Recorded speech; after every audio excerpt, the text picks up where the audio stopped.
En este momento estamos comunicados con Nicolás Mazzotta, economista, diputado nacional del Bloque Encuentro Federal por la provincia de Buenos Aires, electo en 2023, de diciembre de 2021 hasta diciembre del 23 fue concejal por el partido de Tigre, donde vive, en la coalición Juntos. Entre 2015 y 2019 fue diputado nacional por Córdoba, presidente además del bloque de diputados del PRO en la Cámara Baja. Mazzotta dijo que todavía no se había esclarecido el caso Libra, si Milei era estafado o un estafador, así que lo vamos a recibir con una canción de Galeano, que se llama Estafa. Nicolás Mazzotta, un gusto volver a hablar con vos. Recién hablábamos con Guillermo Oliveto, el especialista en clase media, en consumo, y planteaba que, más o menos de una manera simplificada, el 30% de la gente está mejor, el 70% de la gente está peor.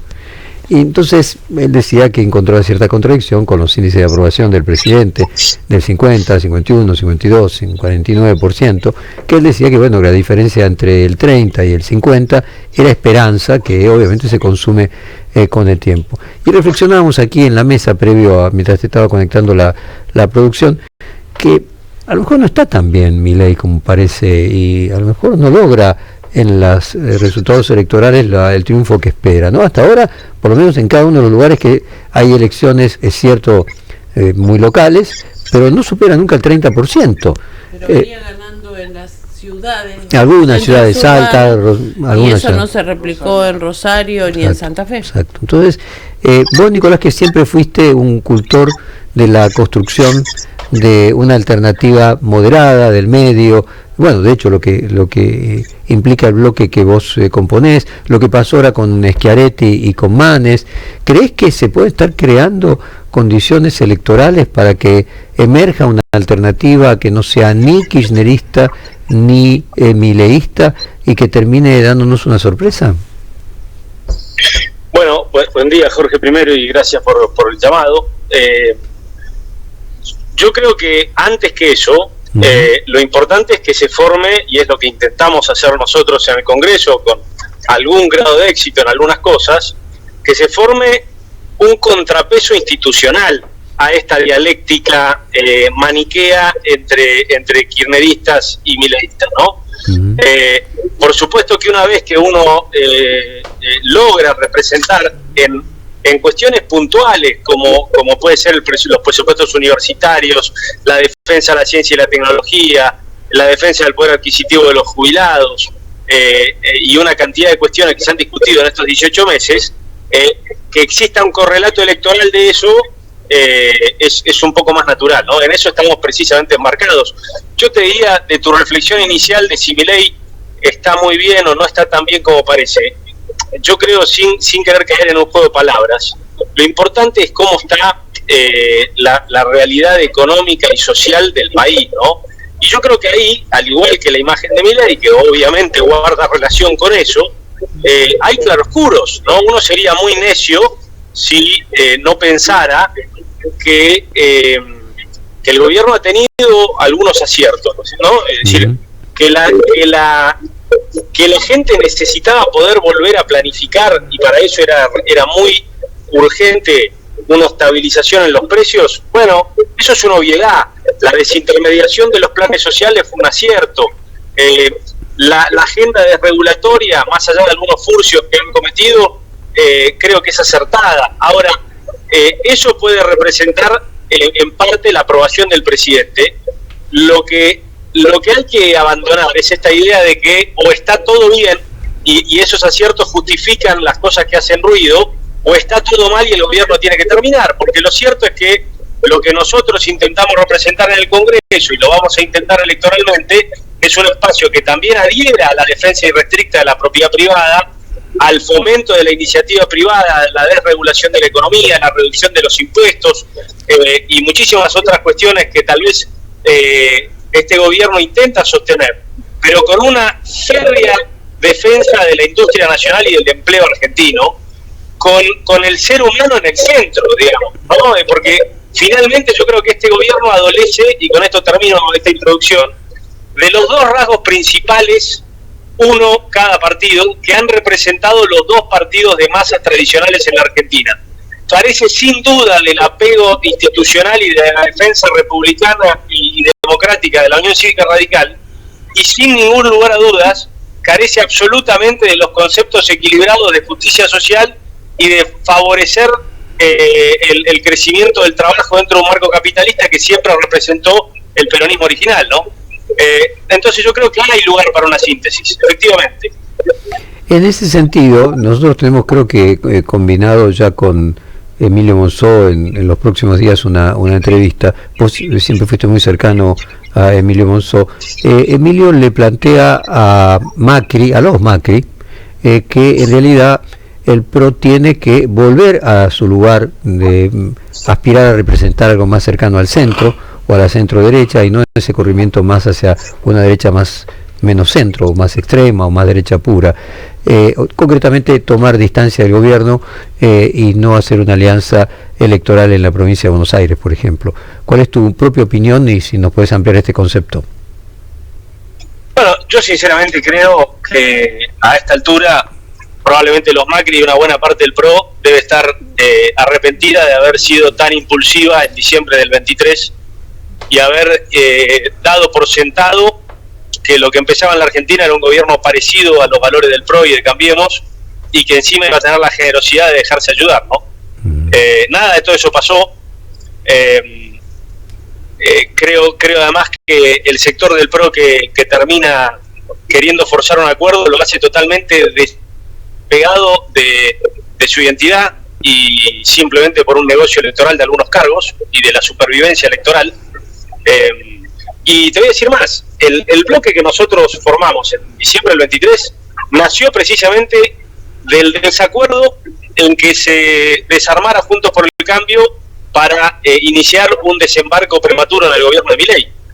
Todos o la mayoría de los que estamos en el bloque, desde Miguel Pichetto, Emilio Monzó, Ricardo López Murphy, Rogelio Frigerio, Ignacio Torres, Margarita Stolbizer, mi persona, Oscar Renio, fuimos todos parte de Juntos por el Cambio. Es decir, que ese bloque lo que representa fue el desacuerdo de que desarmáramos a la principal coalición opositora en la Argentina, que gobierna 10 provincias, más de 300 municipios, y que podría haber tenido bloques en las dos cámaras más grandes que el propio peronismo, y haberse constituido al mismo tiempo en la garantía de gobernabilidad y en la garantía de límite en simultáneo de este gobierno. Bueno, yo creo que a esta altura gran parte del PRO debe estar arrepentido y está intentando ver cómo maniobrar después de haber comprometido la palabra y las acciones en defensa de cuestiones que probablemente el PRO pensaban que iban en una dirección y el gobierno terminó utilizando para llevar al país a otra dirección. Y aunque ya no sean como primus inter pares,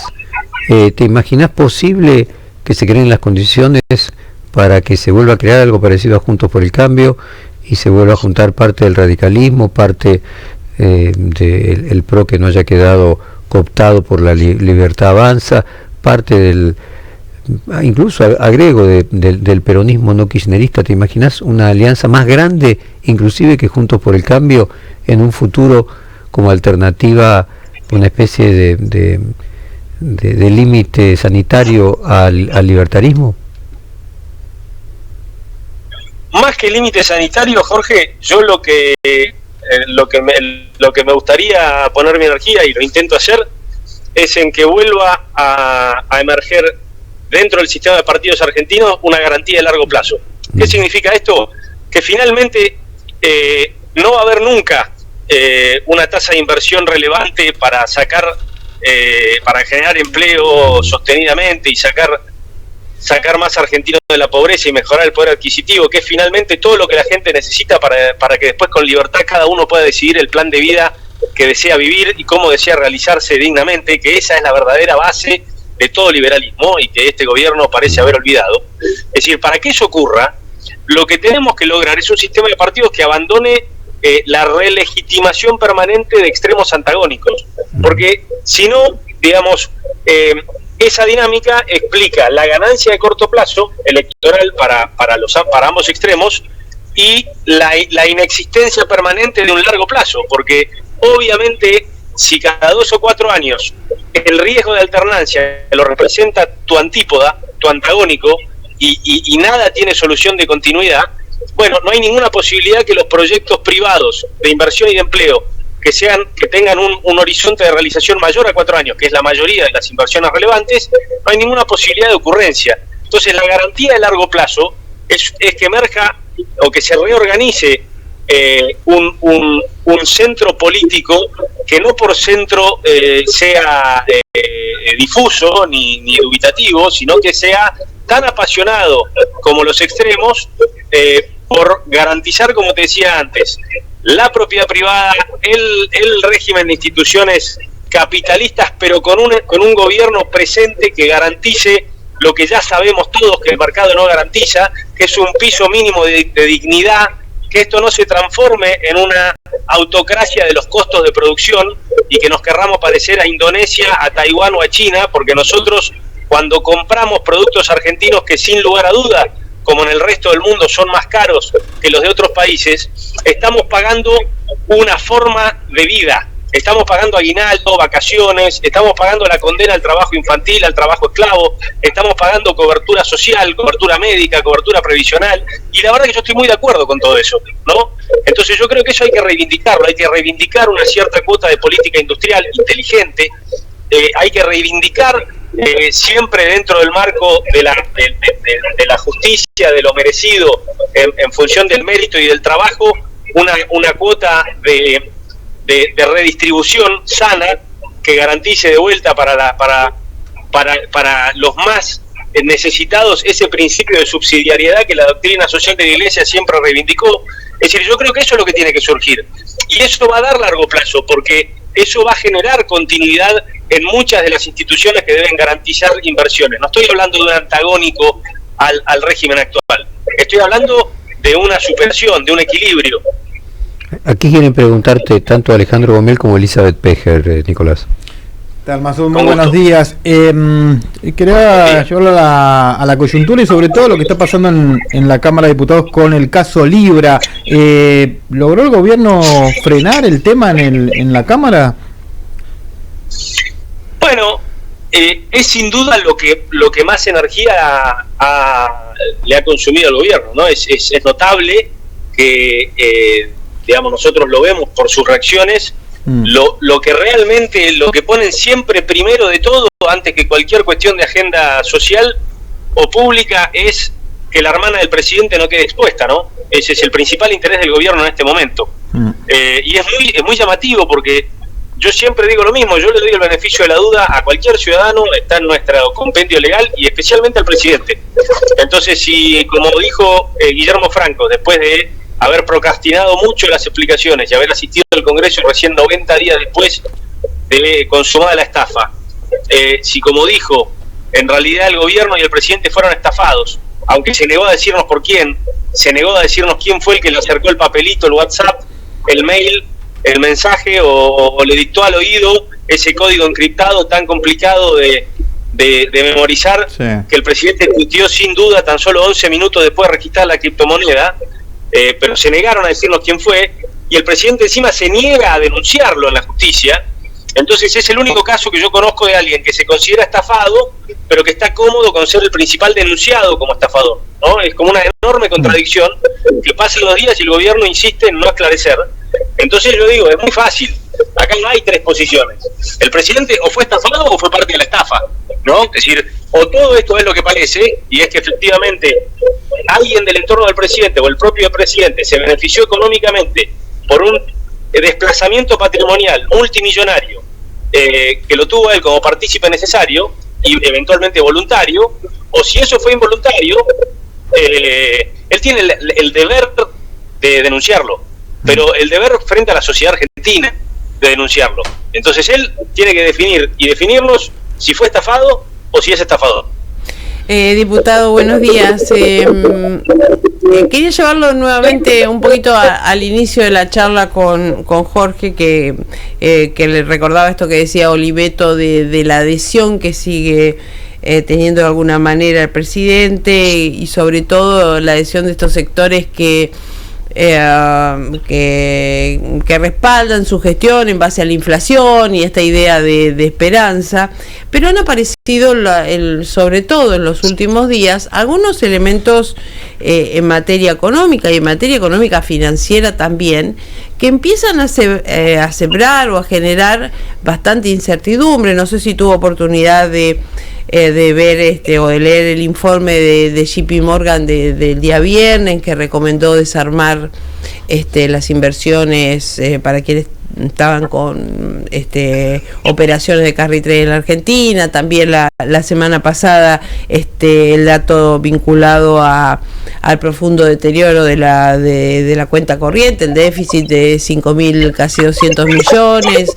y el propio gobierno o el Ministerio de Economía aceptando que puede ser del 2% de PBI. Aparecen estos elementos también en medio de la campaña. ¿Esto cómo lo observan ustedes? Y si no es un elemento que podría de alguna manera oscurecer también los planes del gobierno en materia electoral. Mira, todo lo que vos mencionás es obviamente preocupante y son señales de alarma objetivas que el gobierno hace lo imposible por tapar el sol con la mano, pero en economía siempre lo más difícil es determinar cuándo van a ocurrir las cosas. Es más difícil determinar el cuándo que el qué. Sí. Y yo creo que va de suyo que con la dinámica actual la Argentina no está pudiendo financiar su restricción externa de manera endógena, es decir, no estamos acumulando dólares por comercio. Los únicos dólares que hemos acumulado han sido stocks, el stock del blanqueo, el stock de los dólares que vinieron para pagar el adelanto de 5 años de bienes personales, el stock de los dólares que vinieron el año pasado para pagar la moratoria de las personas jurídicas, el stock que representa el nuevo crédito con el Fondo Monetario Internacional y con otros organismos, el nuevo stock que el gobierno intenta ahora, que es como esta suerte de blanqueo generalizado para que la gente bancarice dólares informales, el stock del dólar soja que terminó hoy. Sí. Es decir, no hay ninguno de los flujos de comercio, de turismo y de repago de deuda que tiene que afrontar frecuentemente el gobierno que sean financiados con otros flujos. Y los stocks se acaban, y ya se están acabando pronto. Es decir que cuando eso ocurra, bueno, es más difícil saberlo, y yo quiero ser prudente, pero no hay ningún tipo de duda que cuando el gobierno deje de intervenir en los futuros del tipo de cambio y realmente libere, cosa que no está ocurriendo, libere el cepo de verdad a las empresas y todas las restricciones que todavía permanecen en el mercado de cambios, va a haber una corrección en el tipo de cambio importante que precisamente equilibre los flujos. Ahora bien, déjame decirte que lo más preocupante de todo, yo no leí el informe de JP Morgan más allá del copete, no me sorprendió, la verdad que era algo esperable, de vuelta era difícil adivinar qué iba a pasar el día que pasó, pero era muy esperable que pasara. El desarme va a ser generalizado en algún momento, es toda una cuestión de expectativas, pero lo que sí leí pormenorizadamente y trato de seguir en base mensual es el informe de empleo del INDEC. Claro. Y yo creo que el gran problema está en la falta de trabajo, porque eso sí es un flujo que crece todos los días. La cantidad de pedidos diarios que todas las oficinas de ANSES están habiendo de solicitudes de fondo de desempleo son alarmantes, son récord. El desempleo creció en 18 meses un 25%, de 6,4 a casi 8. Parece poco en términos absolutos, porque si bueno, un punto y medio es un montón, son cientos de miles de personas que se han quedado sin trabajo. Sí. Es algo que va a continuar porque generalmente las pymes y las empresas lo que más defienden son sus trabajadores, que son muy difíciles de reponer. Las empresas dejan de pagar primero los impuestos, los servicios y dejan de invertir, pero lo que más defienden es la mano de obra, con lo cual yo creo que la peor parte del desempleo, de las suspensiones y la destrucción de empleo está por venir en el corto plazo, y eso sí que es preocupante, porque cuando uno pierde el empleo, ya no hay baja de la inflación, ni estabilización, ni anuncios públicos que pueda servir de consuelo. Y como vimos a finales de los 90, la industria que cierra, la pyme que se vende o que despide sus empleados, difícilmente en el futuro se vuelva a reconstruir. Ese es un costo muy severo. que está pagando la Argentina, y es lo que a mí más me preocupa, y creo que es lo que finalmente va a agradar más la legitimidad de este gobierno. Nicolás Massot, muchísimas gracias por tu tiempo, te mandamos un fuerte abrazo y nos mantenemos en contacto como siempre. Otro para ustedes, muchas gracias. Acabamos de hablar con el diputado nacional de Encuentro Federal.